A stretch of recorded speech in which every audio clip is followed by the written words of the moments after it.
Good morning, everybody. My name is Kyle. Nice to be with you this morning. And we are continuing our sermon series in the Gospel according to John. The title of my sermon is The Identity of Jesus, Part 1. I'm preaching next Sunday as well, so you'll get a continuation of sorts. Does that sound loud to you? It's okay? Okay. I was hearing a little feedback right here, but hopefully it's good for you. Does anyone know what we're doing today? We're doing the story of the feeding of the 5,000. What a great story. Hopefully you're excited for that. This is the fourth sign in what John has documented is the 7 signs of Jesus. So let's see if you know them. A little review for you. What was the first sign that we covered? Yeah, water turned to wine at the wedding at Cana. What was the second one? It was a healing. The official or the nobleman's son. If you remember that, Jesus healing from quite a far way away. And the third was, what was it?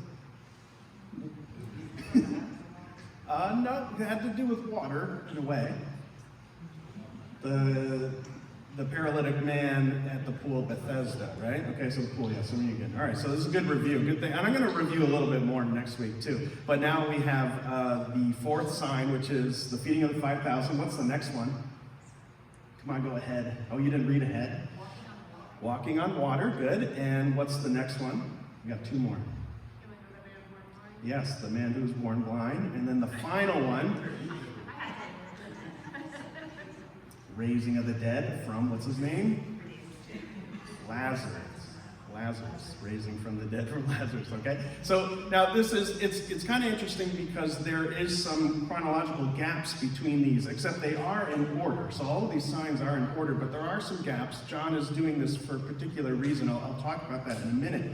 But there actually is a pretty good sized gap between the healing of the nobleman's son and the healing of the paralytic at the pool of Bethesda. And so just to keep kind of picking your brain a little bit, how many years long was the ministry of Jesus? How long did he minister officially?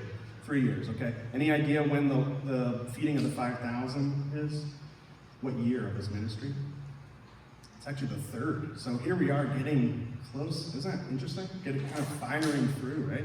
And so there's this gap between, like I said, the healing of the nobleman's son. It's about a year, a little bit more. So a lot of stuff happened in there. And I think that's important to know because we have these people that we're dealing with. We have these disciples. We have a crowd. They've seen a lot. A lot has happened. Just to name a few things that have happened in between the gaps of some of these things, you get this from the other gospel accounts. So it's not all out of John. John is doing the book of signs. He's got a very particular thing he's documented. But if you start putting some things together, all the 12 apostles have been chosen by this time. There's at least 12 healing stories from Jesus alone. Several of those are these mass healing events. So there's lots of healing going on. The Sermon on the Mount takes place in the gap here. Most of Jesus' parables are told. The calming of the storm happens, and 2 exorcisms happen. A couple other things. This really thing that becomes significant is, do you remember the story where Jesus sent out the disciples and they went out without Jesus and they did lots of healing and things like that, and they did a lot of ministering without Jesus? That becomes significant. You'll see that theme a little bit. And then another one that really sets up the context for this sermon is John the Baptist was just recently beheaded. And you don't get that in the book of John. You get that from Matthew. So I just say this because there's some reasons for the chronological gaps.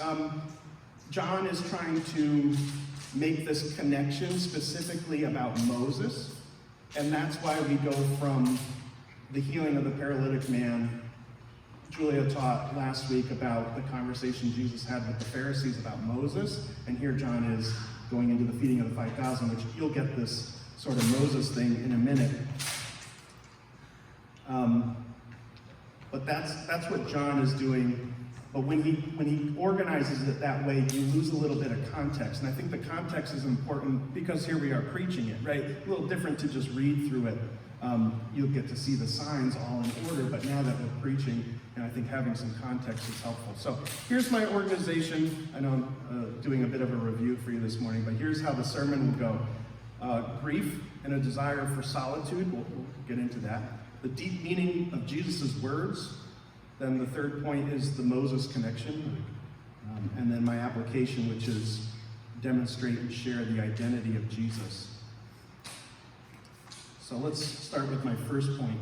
So we'll read the first 5 verses of this passage. I'll stop after that, and then later on we'll do the second half. But just another important note about the feeding of the 5,000, this is the only story that ends up in all the gospel accounts. So that's pretty interesting. So let us read from John 6, verses 1 through 5.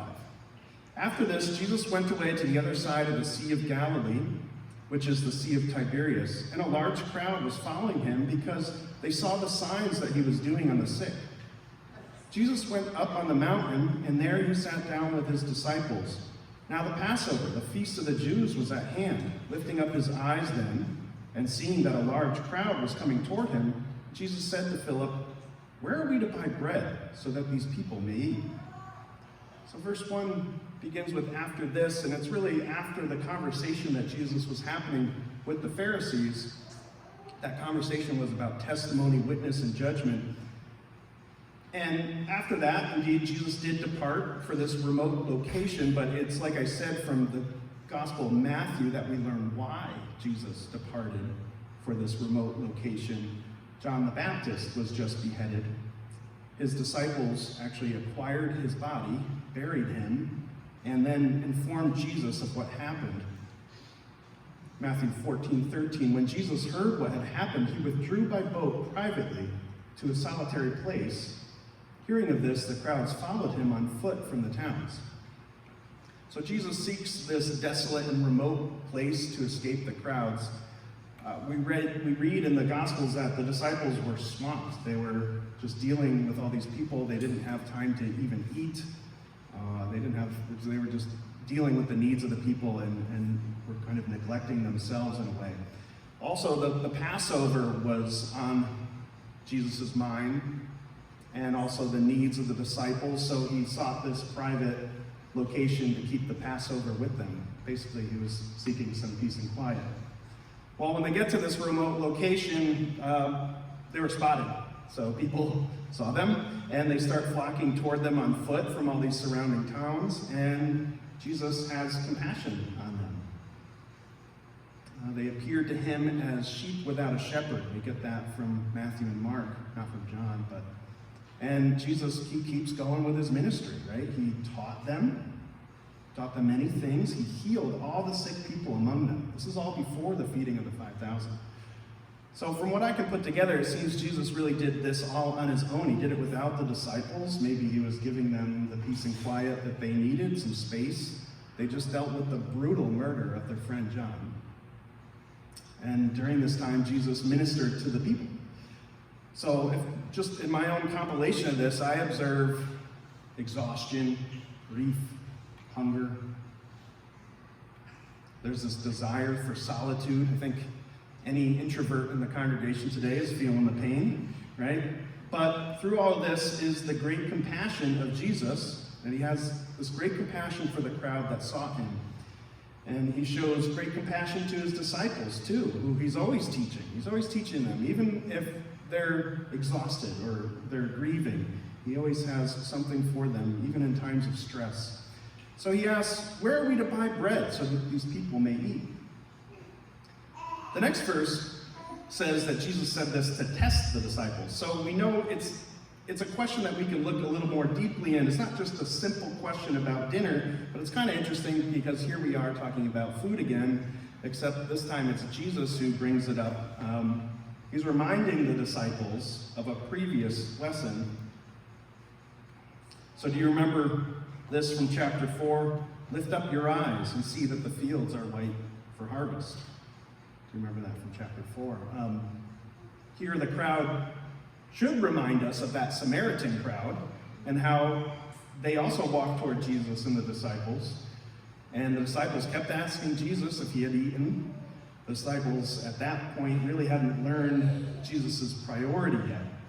So do you remember what Jesus said? He said, I have food to eat that you don't know about. My food is to do the will of him who sent me and to accomplish his work. So documenting this same miracle, the feeding of the 5,000, in Luke 9, Luke writes that the disciples told Jesus to send the crowd away because their location was so remote and it was getting late and there were no houses to stay at. They actually didn't ask Jesus to send the crowd away. They told him to send them away. Again, to me it seems like they're getting overwhelmed. And in that passage, Jesus replies to their demand. Jesus replied, they do not need to go away. You give them something to eat. But I believe the disciples had some reasonable intentions here, okay? So it's the Passover. That's a traditional dinner that each family is commanded to keep. And it takes place within a home. So seeing no other practical solution, they look at the guy that's attracting the crowd and they say, Jesus, dismiss them, right? And I think likely adding to their level of stress, Jesus says, you give them something to eat. But in reality, I don't think this is meant to cause them stress as it first seems, but if you had no means to feed a crowd, yet someone emphatically said to you, you give them something to eat, wouldn't that stress you out? Yeah, I think it would stress you out. But what if we think about the words of Jesus differently? Think about it this way.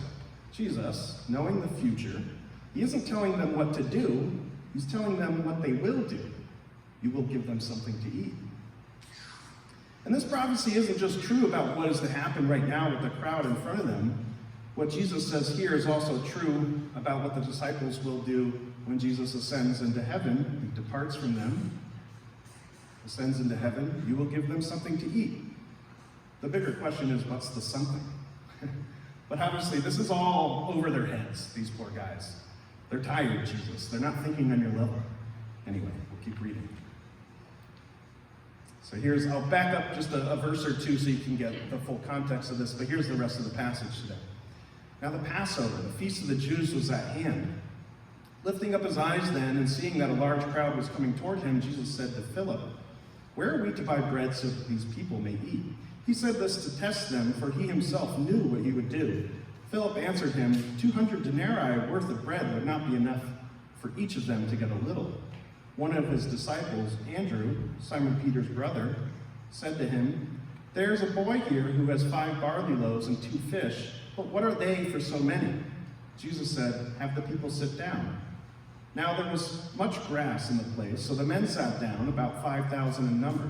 Jesus then took the loaves, and when he had given thanks, he distributed them to those who were seated, so also the fish, as much as they wanted. And when they had eaten their fill, he told the disciples, gather up the leftover fragments, that nothing may be lost. So they gathered them up and filled 12 baskets with fragments from the 5 barley loaves left by those who had eaten. When the people saw the sign that he had done, they said, this is indeed the prophet who is to come into the world. Perceiving then that they were about to come and take him by force to make him king, Jesus withdrew again to the mountain by himself. I hope you're reading the words of Jesus differently now. Have the people sit down, right? Like you are. Maybe for communion, we should serve everyone seated down. Now that I'm an elder, I think I can, no, okay, I won't. But I think there is some spiritual relevance to that. Jesus saw them as sheep without a shepherd. He had compassion on them, he healed them, he taught them, he led them to a grassy spot, he sat them down and fed them. And we don't have to get into every aspect of that right now, but I hope you begin to see the significance and the events that the gospel writers document. Not everything Jesus did got documented in such great detail like this particular event, but certainly the Holy Spirit was at work in presenting the significance of certain events like this one from the ministry of Jesus. I just pray we don't miss the significance. Okay? But keeping on track here, I think it's interesting that it's only John's account that mentions the boy. Obviously, the the food, but in John's account we mentioned the boy here. And a lot of sermons will roll with this. You'll hear preachers preach on this, and it's great. Certainly the generosity and the faith that the boy might display could be a really good application to consider. It's not where I'm going today with it, though. Andrew noticed the boy, and it seems he was motivated by Jesus' words, "You give them something to eat," because it's clear to Andrew that what the boy had for food was insufficient, but Andrew brought it to Jesus regardless. I think Andrew's onto something. Because although Jesus seems to tell the disciples to do the feeding, Andrew recognizes the need for the miraculous. And just a little side note about Andrew, he was for sure one of the disciples of John the Baptist before going over to Jesus. So to me, this is the context and the connection. You know, Andrew, in his grief, he obeys Jesus and he even thinks creatively. So Jesus then performs the miracle. It evolves slowly, I think, before their eyes. So what's observed is a wonderful mixture of practicality and divine intervention.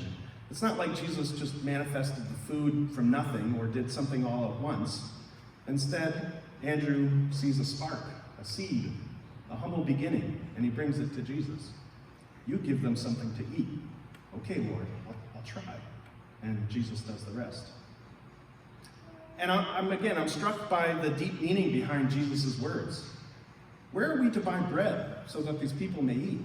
I can spin that question back on us as a young church, right? Church, where are we to buy bread so that these people may eat? I mean, the fact is, the large amount of bread, it wasn't purchased, right? It started small, from within, and it's divinely multiplied. And we, Christ's church, we spread the gospel, just like the apostles who passed out the loaves among the hungry people. We possess but this meager offering, right? But the Holy Spirit does the heavy lifting and speaking to the souls who seek him. We feed the people, but Jesus satisfies their hunger. And this is a lesson Jesus has been teaching to the disciples since the woman at the well. And now he says, "Gather up the leftover fragments that nothing may be lost." There's deep meaning behind that, isn't there? That nothing may be lost. I like that part. But we have this luxury of hindsight. But how was this event, this feeding of the 5,000, how was that perceived by people in the moment? So this is the next part, my third point about the Moses connection. Well, any Jew would have known the significance of Passover, but unlike the demand from the disciples, the crowd doesn't depart. They seem eager to be with Jesus for the Passover here. So it's pretty interesting. So let's see if this miracle checks any boxes for Passover. The timing was right. How about the meal? Is barley bread and fish included in a traditional Passover meal? The fish, we could start with that. We know from Exodus that lamb is the centerpiece of a Passover meal, but apparently scholars have found that fish became somewhat popular to include in the Passover meal by Jesus' time. It just doesn't seem to have a symbolic meaning. Like the lamb is pretty symbolic, as we know. The fish was involved, but apparently no symbolism there. How about the barley loaves? So Passover includes unleavened bread, bread without yeast. But here the Greek word for the bread only defines the grain that was used, barley. It doesn't define leavened bread versus unleavened bread. So this has led some people to believe that the boy's bread that he has is leavened, that has yeast. That's what some people think. And interestingly though, I was looking it up, I was interested to see barley bread was often used for unleavened bread, especially in more remote locations. That's what the definition said. I was like, oh, interesting. So, and I've also heard people say that they thought that, or they think that the boy is poor because he has barley. I didn't find that in my research. Barley was extremely common in Israel, across all of Israel, and it was very traditional for the Jews to make unleavened bread out of barley. And the boy seems to be the only person with food around, so I don't really see him as being poor. Also, around Passover, all of the yeast was prohibited from being in someone's household. This was something traditional that the Jews did. They did this for 7 days in memory of the 7 days that the Exodus people, when they left Egypt, they ate unleavened bread for 7 days, and so they kept that tradition. So to me, a lot of the Passover is present here, the Passover meal. Verse 11 says, Jesus then took the loaves, and when he had given thanks, he distributed them to those who were seated, so also the fish, as much as they wanted. In another gospel account, it says Jesus looked up to heaven, said a blessing over them, and broke the loaves and gave them to the disciples to set before the crowd. So to me, it seems Jesus carries out this impromptu Passover meal. More than that, he miraculously multiplies the food so that everyone present can be blessed. And again, hindsight is 20/20. We read of Jesus breaking bread and distributing it, and we think of the Last Supper, right? Distributing it to his disciples. It reminds me of the Last Supper. And we know that the Last Supper is prefiguring something itself, right? The crucifixion of Jesus on the cross, the spreading of the gospel, it all leads to a new covenant of grace, right? So, from a certain perspective, the feeding of the 5,000 prefigures the Last Supper, and the Last Supper prefigures the crucifixion. It's really no wonder that this is just over their heads. The crowd isn't getting all of that. And in some regards, they're just not able to fully understand the fulfillment of this miracle. But what do they perceive? What did they get? Well, when Jesus multiplied the loaves and the fishes, the crowd immediately understood the Moses connection, how this fit and how this was related to Moses. And this is interesting because before Jesus departed for this remote location, he had just talked to the Pharisees, right? And he told them how they refused to believe that Moses spoke of Jesus. Jesus informed them that he was the fulfillment of a certain prophecy spoken by Moses. We'll read that prophecy in just a moment. But so what's the most Moses thing Jesus could do? I mean, you can think of a couple things, but certainly providing a Passover meal was a big move. Also significant was feeding the people with miracle bread, right? Like the manna that God supplied to Moses and his people during the Exodus. Being also in a remote location, right? The Exodus people got that in basically the desert. It seems these two things were quickly understood by the crowd because they're also in a remote location. Kind of interesting. Verse 14 says, when the people saw the sign that he had done, they said, this is indeed the prophet who has come into the world. The prophet.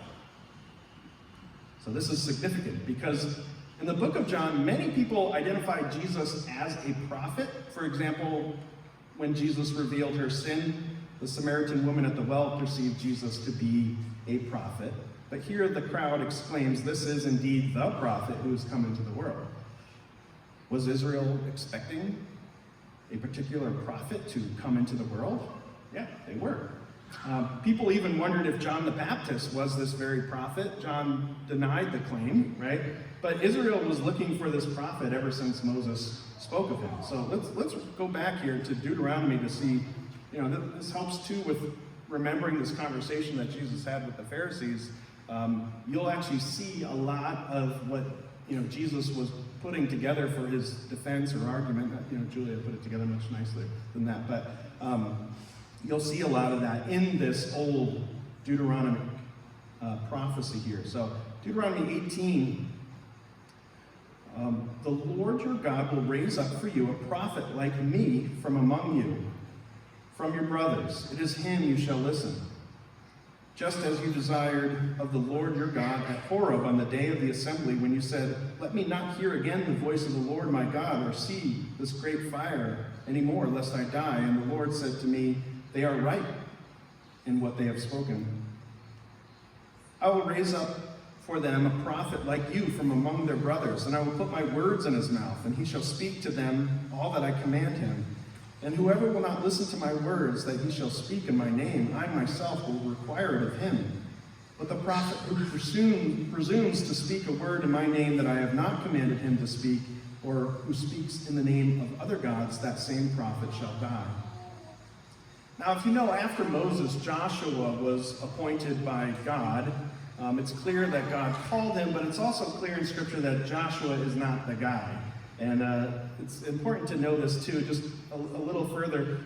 And Joshua, the son of Nun, was full of the spirit of wisdom. It's a good start, right? For Moses had laid his hands on him, so the people of Israel obeyed him. Again, this is good. And did all as the Lord had commanded Moses. And here's the interesting part. And there has not arisen a prophet since in Israel like Moses, whom the Lord knew face to face. None like him for all the signs and the wonders that the Lord sent him to do in the land of Egypt, to Pharaoh, to all his servants, and to all his land, and for all the mighty power and all the great deeds of terror that Moses did in the sight of all Israel. Here's an interesting quote. This is actually, so Gerald Segal, he's writing from Jews for Judaism. So I think it's kind of interesting. You think of Jews, like we know Jews for Jesus, right? But Jews for Judaism, okay. He says this: it is simply Christian wishful thinking that has them apply these verses to Jesus. He concludes that the uniqueness of Moses is unsurpassed. I think Segal's struggle to understand the identity of Jesus sounds identical to that of the Pharisees from 2,000 years ago, right? Moses said, "It is him you shall listen to," but the Pharisees didn't listen to Jesus' voice. But somehow the crowd understood. They saw Jesus as the prophet that Moses told them to look for. It's pretty good. It's a good start. But understanding Jesus as the prophesied prophet isn't the full understanding of his identity. We'll discover later that they really just followed Jesus around because he gave them a free dinner. And many did the same to Moses in his day too. But the patience of Jesus and his willingness to explain, demonstrate, and reveal his identity is on display through the entire book of John. Just keep your eyes peeled for that. You'll see it. This is the mission of Jesus, and it's the will of the Father. And revealing his identity should be our mission too. So here's my application. In this passage, I see Jesus as being so patient and so kind with people. Whether it's his disciples or the crowd who followed him around, even as he sought a secluded destination, Jesus took the time. And he was very creative in helping people to understand who he was. I think there's a reason his ministry took 3 years. It took time to teach these lessons. The identity of Jesus wasn't always understood immediately. It seems some understood what he did, but it often took many iterations of signs, many experiences, and many conversations with people to understand his identity and to worship him. So, are we this patient with people who are seeking Jesus? And I don't mean to say that we should necessarily play the long game with people. That's kind of like just be an example. I'm not saying that when I say patience. I think we need to add the word persistent to the list of Jesus' attributes here. Persistence is probably a better way to explain it. So, do we persistently demonstrate who Jesus is? Is our patience even remotely close to the patience and the grace of Jesus? How about our creativity? If something doesn't work the first time, do we get creative in order to pierce their hardened hearts? How about when we're tired, or sad, or hungry? Do we still share the gospel with those who seek Jesus? I think many of us do, I really do. But this is my application for you. Jesus had compassion for the people, for they appeared to him as sheep without a shepherd. So be there for people, and persistently and creatively share the identity of Jesus. We'll continue with the identity of Jesus next week. I think the creativity of Jesus is on full display in the next passage when he walks on water.